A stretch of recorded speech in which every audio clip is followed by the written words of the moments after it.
Good morning and welcome back to my channel. My name is Millie. I'm a first-time mom to a 1-year-old named Zariq. I only have a few more months. That will be my intro, and then I'll have to start saying I have a 2-year-old, which actually makes me want to cry. I wanted to jump on here today because I have been self-reflecting a lot, and it's just brought up this idea of why I am on YouTube and why I feel drawn to tell my story and be transparent with you guys. I love to document the different parts of my life, and my life is not glamorized. My life is not luxurious. I work really hard and I handle a lot of different things on a day-to-day basis. But something that stuck out to me was that I realized that even in this time of my life where I have so much going on, I'm a full-time student. I just went back to school to pursue my bachelor's in accounting. I'm 30 years old.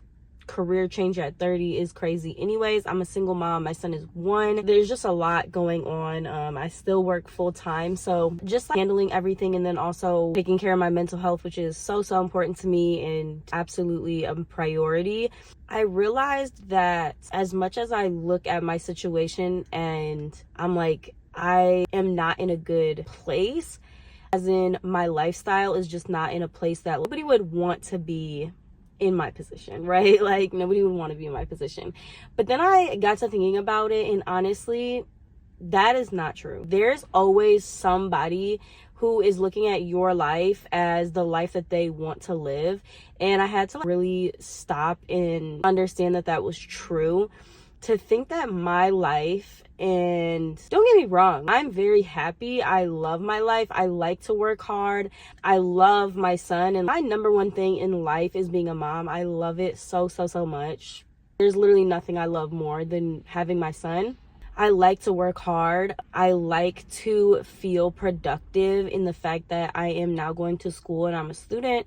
But at the end of the day, when I'm only getting 3 hours of sleep every night and I just have to keep going, that's not something that I strive for or anybody should strive for, right? It's honestly not really healthy, but it is all temporary for me.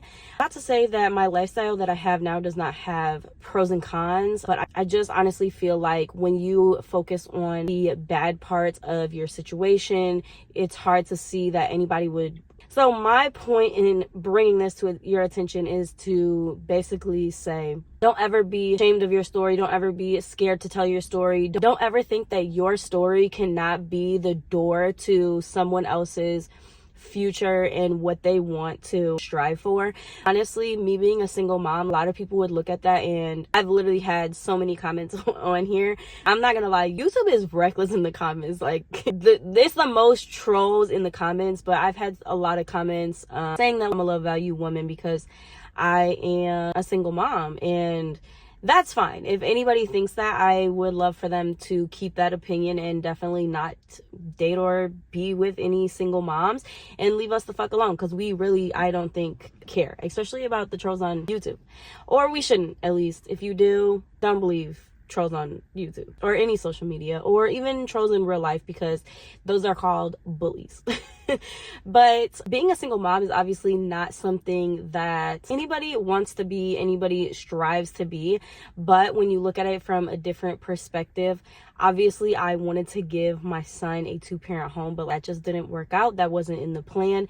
And I can 100% say that since I made the decision to be a single mom, my life has been better. And that's just facts. That's just, I guess it's not fact, it's opinion. But it's my opinion in my life, so that's all that really matters. With that being said, there is somebody who wants to be a single mom. There is women in... Okay, my phone overheated. I'm at the mall celebrating the end of the first term of me going back to school. I can't exactly remember what the fuck I was saying. Let me think. So yes, being a single mom is not the most desirable situation, but there's somebody out there that is in a toxic situation, an abusive relationship, that they would rather be a single mom. I know, because I've been in the situation and I actively chose, you know what, I'm not doing this. And for me personally, I made that decision when I was pregnant. So it was not an easy decision. It was honestly one of the hardest decisions I probably had to make my entire life, to choose that my son was never going to have I don't want to say he's never going to have a two-parent household, but I will say both of his parents are not ever going to be in the same house. And as hard as that decision was, when I look back on it, it was absolutely the best decision that I could have made in the situation. And I thank myself today for making that early on, never giving myself hope that it would work in the future, and never giving my son a glimpse of it, never being in a toxic relationship with my son's dad, which is a really big one. I think that helped our co-parenting situation. We've obviously had our problems, but like we were not in an abusive relationship. Obviously there was toxicity in our relationship, but my son was never around it, and that's a big thing for me. I do not want my son to ever be around toxicity. I'm not raising my child in a home with toxicity.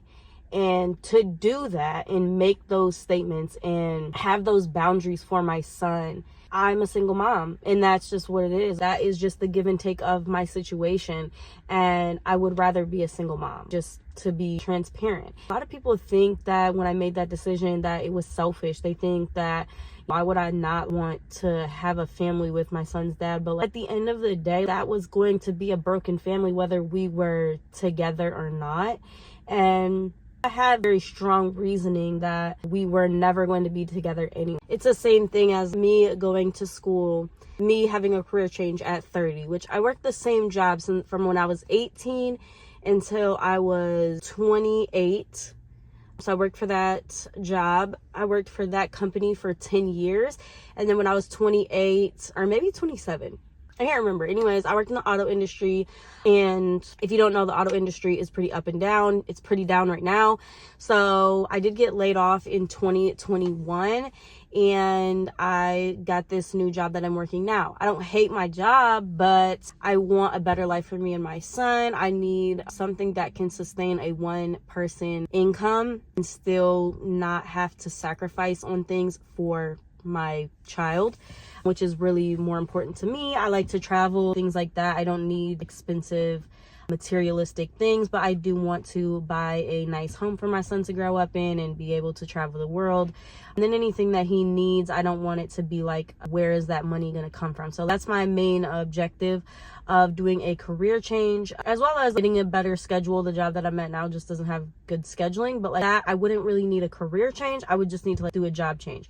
So that's my reasoning for a career change. And although I am going to school at 30 years old, I feel like there's probably people who chose their life path at 18, and they might have spent thousands of dollars on their education and choosing this career path that they don't like or they don't care for, and they probably wish that they would have waited to gain life experience before they made that decision. And that's another thing where it's like they could be looking at me going to school at 30 years old, like free tuition, and they could want to be right in my shoes in that situation. It's all things like that. And even working in general, there's people who cannot find a good job. There's people who cannot find jobs over $20 an hour. I think the federal minimum wage is $7, $8. That's actually insane. There's people out here working for $8 an hour, and I make triple, quadruple that. So it's just like, that's not, you can't look at your situation and say. So the point that I'm trying to make is that your life may well be a door to someone else's future reality, right? I'm a big advocate in posting real, transparent content. Post the content. Somebody is going to be inspired by your content. Somebody is going to be happy. Somebody can look at your content, look at your life and your struggles and your hard work, and they can know, I could do this. I could leave this toxic relationship and do this on my own. I could do a career change, and I could make a better life for myself. I am in the struggle stages right now of bettering my life, and it's hard sometimes. Like, there's definitely days where it is so hard. I don't want to do it. I don't want to get out of bed after I just laid down 2.5 hours ago, but I get up and I do it anyways. And it's not fun sometimes. It's not easy, but at the end of the day, I'm blessed to have these opportunities. I'm blessed to be here, and I'm blessed to be able to share my life with you guys, document the things that I do. If you're new to my channel, you can check out some of my 24-hour life where I post days of my life that are time stamped, so you guys can see exactly what I do day to day. And those are all my off days, so you can imagine how much else I have to do on days that I also go to work. But if you've made it this far, thank you for watching. Please post your content. Please don't be embarrassed or ashamed of your situation, what you're going through. Please take care of your mental health. Don't read these comments that are dogging you out because I know I'm probably going to get them on this video. If you are watching, please drop a nice comment because people are so rude, but it is what it is. Miserable people say miserable shit, and that's just it. At the end of the day, I saw a quote that said, I do not need an easy life, I just need a fruitful one.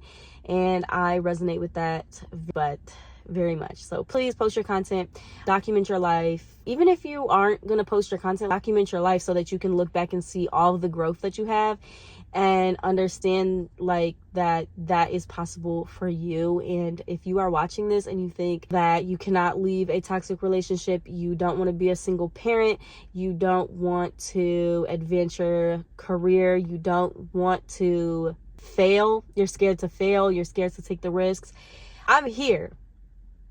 If I can do it, you can do it. I know everybody says that, but literally, I don't want to say I'm nobody, but I'm kind of nobody. If I can do it, you can do it. I am proud of you.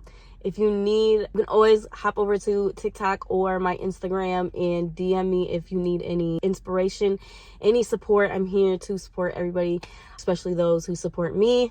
And yes, so thank you for watching. Hit subscribe. Go watch some of my 24-hour in a life videos to see what I do on a day-to-day basis. You might be shocked, but I'm hoping everybody that watches this video can take something from it. And I hope everyone has an amazing day. Love you. Bye. High volume. Am I really there?